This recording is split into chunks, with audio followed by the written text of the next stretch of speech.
Nokia E7 Max Pro full specification. Nokia E7 Max Pro specs flaunt a 6.6-inch OLED with a 4K resolution, along with a tail 21:9 aspect ratio display.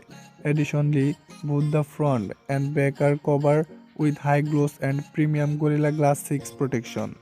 Main wheel hardware-wise, the Nokia smartphone gets power from the Qualcomm Snapdragon 865 chipset as the processor, with a enormous 12GB 16GB of RAM and 256GB 512GB of inbuilt storage.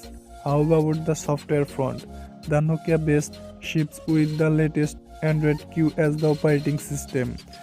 Keeping the light on is a massive 7500 mAh energy box.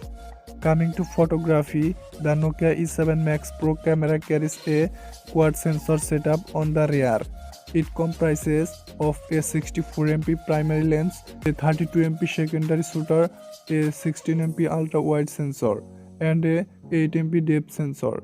Back to front, this smartphone features a dual 32MP lens for taking selfies and video calling. It also supports fast charging tech. Nokia E7 Max release date and price. There is no information on the arrival and pricing of the Nokia E7 Max Pro smartphone. This phone can hit the market in the last quarter of 2023. As for the cost, Nokia E7 Max Pro price sold begin at $7,070, Rs $56,308. Thanks for everyone. Please subscribe my channel.